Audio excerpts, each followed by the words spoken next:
сейчас... What happens when a writer loses everything simply because he dares to tell a story that powerful people don't want the world to hear? What if your book is banned, your play is canceled, your reputation is destroyed, and suddenly the entire world turns against you? And then, what if the devil himself walks into your city? Welcome to the Master and Margarita.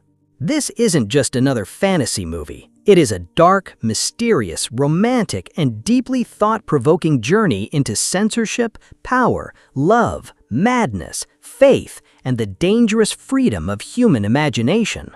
Directed by Michael Lockshin, this ambitious Russian adaptation of Mikhail Bulgakov's legendary novel brings the Master and Margarita to the screen in a visually spectacular way. And believe me, this is the kind of movie that doesn't simply tell you a story, it pulls you inside a strange world where reality and imagination slowly begin to collide. The story begins in 1930s Moscow, where a talented writer is about to lose everything. He is known simply as the Master. The Master has written a powerful play about Pontius Pilate and Yeshua, but his work is considered unacceptable by the Soviet literary establishment. His play is canceled, his writing is attacked, and the people who once respected him suddenly turn against him. The Master becomes a target. His career collapses, his reputation is destroyed, and eventually he is pushed completely outside the literary world. But the Master refuses to stop writing. During this difficult period, he meets Margarita, a married woman who becomes deeply connected to him. Margarita understands the loneliness and pain inside the Master. She believes in his writing when almost everyone else has rejected it. Their relationship quickly becomes a powerful love story. Margarita becomes his inspiration. With her encouragement, the Master begins writing again. But instead of returning to his old work, he starts creating something much stranger, a novel about a mysterious, supernatural figure named Woland. Woland is presented as a powerful, mysterious man who may actually be the devil. The Master knows that nobody in Moscow would ever allow such a story to be published, but Margarita tells him not to give up. As the Master continues writing, something strange begins happening. His fictional world starts becoming connected to his real life. The characters he creates begin reflecting the people around him. And slowly, the difference between reality and imagination begins disappearing. Meanwhile, somewhere else in Moscow, a mysterious foreign professor named Woland arrives. He is not alone. With him are several strange companions: Korovyev, his bizarre assistant, Azazello, a dangerous killer, Hela, a mysterious supernatural woman, and Behemoth, an enormous black cat with an attitude of his own. Woland soon encounters Mikhail Bulgakov, the influential chairman of Moscow's literary organization, and Ivan Bezdomny, a young poet. The conversation begins as an argument about God, religion, and whether supernatural forces can possibly exist. Bulgakov is an atheist. He completely rejects the idea that God or the devil could exist, but Woland calmly tells him that he is wrong. Then, Woland makes a terrifying prediction. He tells Bulgakov that his death is coming and that it will happen in a very unusual way. At first, nobody believes him, but shortly afterwards, Bulgakov dies exactly as Woland predicted. Ivan is horrified. He tries to explain what happened. He tells people that Woland and his strange companions are responsible and that they possess supernatural powers, but nobody believes him. Instead, Ivan is considered mentally unstable and eventually taken to a psychiatric clinic, and there his life changes forever. Inside the clinic, Ivan meets another patient, a mysterious writer who refuses to reveal his real name. This man is the Master. The Ivan learns that the Master was once a successful writer. He had written his controversial work about Pontius Pilate and Yeshua, but the literary establishment attacked him. His work was rejected, critics destroyed his reputation, his friends abandoned him, and finally, unable to handle the pressure, the Master gave up everything and admitted himself to the psychiatric clinic. He even disappeared from Margarita's life. Margarita has no idea where he is gone. She only knows that the man she loves has vanished, and she is devastated. Meanwhile, Woland and his companions continue their strange activities throughout Moscow. They arrive at the Variety Theater and announce a spectacular black magic performance. The audience is fascinated. Woland's companions appear to perform impossible tricks. Money begins falling from the sky. Beautiful clothes are magically offered to the audience. Everyone becomes obsessed. Everyone wants free money. Everyone wants expensive clothing. The crowd becomes completely consumed by greed. But then, the magic turns into a nightmare. The money disappears. The beautiful clothes vanish. People are left humiliated and confused. Chaos spreads throughout the theater. Woland watches everything calmly, because the real trick was never the magic. The real trick was revealing what people were willing to do when they believed they could get something for nothing. Across Moscow, Woland's companions continue exposing dishonest people, greedy officials, corrupt personalities, and hypocritical members of the literary establishment. The city begins descending into confusion, but the authorities cannot explain what is happening. Eventually, they blame everything on mass hysteria and hypnosis. Nobody wants to admit that something supernatural may actually have entered Moscow. But while the city is falling into chaos, Margarita's story is only beginning. Margarita desperately wants to find the Master. She is willing to do almost anything. Then she meets Azazello. He gives her a mysterious magical ointment. Margarita uses it, and suddenly she becomes something extraordinary. She gains supernatural powers. She can fly, she can become invisible, and she is finally able to escape the ordinary world that has trapped her. But Azazello gives her an offer. She must become the hostess of Satan's grand ball. Margarita accepts. She enters a terrifying supernatural world where mysterious and infamous figures from history arrive from the darkness. The celebration is glamorous, disturbing, bizarre, and frightening. Yet Margarita remains calm. She performs her role perfectly. She does everything that is expected of her. And eventually, Woland rewards her. He offers to grant her one wish. Margarita has the opportunity to ask for anything: power, wealth, freedom, anything she wants. But she asks for only one thing: the Master. Woland grants her wish. The Master is brought back. After everything they have suffered, the lovers are finally reunited. But their story is not over. The Master has spent too long fighting against a world that refused to accept his truth. He is exhausted. Margarita is also tired of living in fear, and now they must face the consequences of everything that has happened. Meanwhile, Woland has read the Master's story. He understands that the Master has created something far more powerful than he realizes. His novel contains the story of Pontius Pilate and Yeshua. The ancient Jerusalem storyline becomes connected to the Master's own fate. Pontius Pilate is shown as a powerful man who encounters Yeshua and recognizes something extraordinary in him. Pilate knows that Yeshua is not simply an ordinary criminal. He senses his innocence. He even feels a strange spiritual connection with him. But Pilate is afraid. He knows what will happen if he refuses to condemn him, so he allows the execution to take place. The tragedy of Pilate becomes one of the central moral questions of the Master's story. What happens when a person knows the truth but is too afraid to stand against power? Eventually, the Master and Margarita's journey reaches its final stage. They are given a choice beyond ordinary life. Woland and his companions take them away from the world they once knew. Their journey leads them beyond ordinary reality. The Master and Margarita continue their journey together. They leave behind the fear, censorship, humiliation, and suffering of their old lives. They are finally given a peaceful home where they can remain together. Back in Moscow, Woland and his companions disappear. The strange events slowly become a memory. The authorities continue to explain everything as mass hysteria. The city returns to normal. The story of the Master and Margarita ultimately becomes much bigger than a battle between good and evil.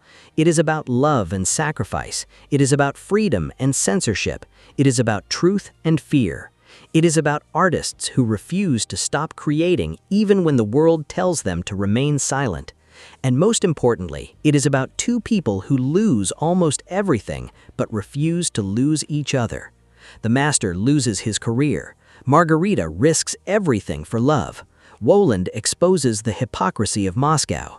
Pontius Pilate is trapped by his own cowardice. And through all of it, Bulgakov's central idea remains powerful. A person may be able to silence a writer, but they cannot completely destroy the truth inside a story. And that is why The Master and Margarita remains such a haunting and unforgettable tale.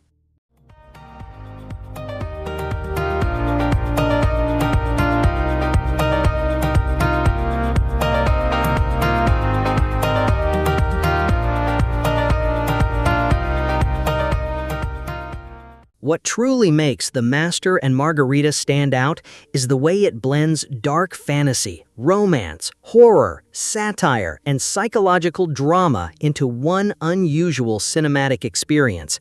This isn't a movie that fits neatly into a single genre. One moment you're watching a heartbreaking love story between the Master and Margarita. The next, you're witnessing supernatural chaos as Woland and his strange companions enter Moscow. The constant movement between reality, imagination, literature, and the supernatural gives the film a unique identity that stays with you long after the story ends. Another major strength is the film's visual atmosphere. Michael Lockshin creates a Moscow that feels both historically authentic and strangely dreamlike. The grand production design, striking cinematography, elaborate costumes, supernatural imagery, and haunting locations make the world feel almost like a living painting. Woland's arrival, the variety theater sequence, Margarita's transformation, and the legendary Satan's Ball are especially memorable because they combine beauty with darkness in a way that feels both spectacular and unsettling. But perhaps the most powerful element is the movie's story about creative freedom. The Master's struggle isn't simply about one writer losing his career. It represents the fear that artists experience when their voices are controlled, censored, or rejected because their ideas challenge the powerful. That theme gives the movie a surprisingly modern emotional impact.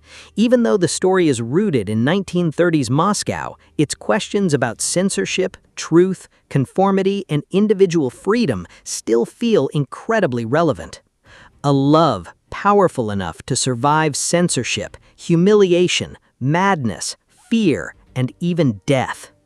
The performances are another major strength. Yevgeny Tsyganov brings vulnerability and emotional depth to the Master. You can feel the character's exhaustion, frustration, fear, and desperation as his entire life collapses around him. Yuliya Snigir gives Margarita a powerful presence. She isn't simply the Master's romantic partner, she becomes the emotional force that keeps his story alive. And then we have August Diehl as Woland, and honestly, he is fascinating. His Woland isn't simply a screaming monster or a stereotypical villain.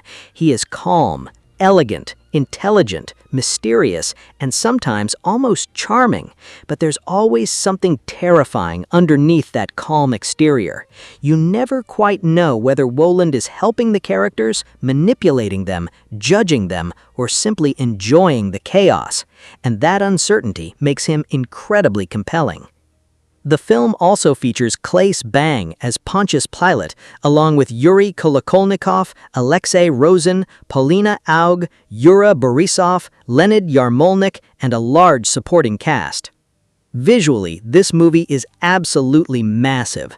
Michael Lockshin creates a Moscow that feels simultaneously historical, surreal, oppressive, and almost futuristic. The production design, cinematography, costumes, supernatural effects, and atmosphere combine to create a world that feels completely different from an ordinary historical drama. The movie constantly moves between reality, imagination, theater, literature, dreams, and supernatural fantasy. And sometimes you may genuinely wonder, are we watching what is actually happening, or are we watching the Master's novel come alive? That's exactly what makes the film so intriguing. However, there is one important thing to understand before watching it. The Master and Margarita is not a simple, straightforward fantasy movie. It is a 156-minute experience filled with symbolism, satire, philosophical ideas, romance, horror, political themes, and multiple layers of storytelling. Some viewers may absolutely love its complexity. Others may find the pacing slow or the narrative confusing at certain points. And compared with the original novel, this adaptation takes some creative liberties. The Jerusalem storyline involving Pontius Pilate and Yeshua is treated differently and receives less emphasis than in Bulgakov's original structure, while the Master's personal story becomes much more central. But that's also what makes this adaptation interesting. Instead of trying to reproduce every page of the novel exactly, Michael Lockshin creates his own cinematic interpretation. And visually, it is spectacular. There is also an intriguing real-world connection surrounding this adaptation. Bulgakov's novel itself was created under an atmosphere of censorship and political pressure. The writer worked on it for years, but he never lived to see the complete work published. The first Soviet publication was heavily censored. That history makes the story of the Master feel even more powerful, because the fictional writer's struggle for creative freedom echoes the struggles surrounding Bulgakov's own work. And that gives this movie an extra layer of meaning. At its core, The Master and Margarita isn't only asking whether the devil exists, it's asking something much more uncomfortable. What happens when society becomes afraid of the truth? What happens when artists are punished for their imagination? What happens when people choose comfort over courage? And what happens when fear becomes more powerful than freedom itself? The movie doesn't give simple answers. Instead, it surrounds you with mystery and lets you interpret the meaning yourself. And perhaps that's exactly what makes Bulgakov's story still so powerful after all these decades. Because governments change, societies change, technology changes, but the struggle between truth, power, fear, love, and freedom never completely disappears. So, is The Master and Margarita worth watching? If you're looking for a simple romantic movie, probably not. If you want a straightforward horror film, this may not be what you're expecting. But if you enjoy dark fantasy, psychological drama, supernatural mystery, tragic romance, literary adaptations, political satire, and visually ambitious cinema, then this is definitely a movie you should keep on your watch list. For me, the biggest strengths are the atmosphere, performances, visual ambition, dark humor, supernatural sequences, and the emotional relationship between the Master and Margarita. The biggest weakness is that the movie can sometimes feel overly long and dense, especially if you're unfamiliar with Bulgakov's original novel. But overall, The Master and Margarita is bold, strange, beautiful, disturbing, romantic, and unforgettable. It doesn't feel like a conventional movie. It feels like entering someone else's forbidden dream, a dream where the devil walks through Moscow, where writers are punished for telling the truth, where love can challenge darkness, and where imagination may be more powerful than reality itself. So, if you are a fan of Mikhail Bulgakov, dark fantasy, Russian cinema, supernatural stories, historical dramas, or complex romantic movies, keep an eye on The Master and Margarita. And if this movie sounds interesting to you, don't forget to watch it when it becomes available. What do you think about this adaptation of Bulgakov's legendary masterpiece? Would you watch a 156-minute dark fantasy about the devil, censorship, forbidden love, and a writer whose fictional world begins coming alive? Let me know your thoughts in the comments. And if you enjoyed this review, don't forget to like, share, and subscribe to CheezeDrama for more upcoming movie updates, trailers, reviews, explanations, and exciting cinema news. This is CheezeDrama, and I'll see you in the next movie.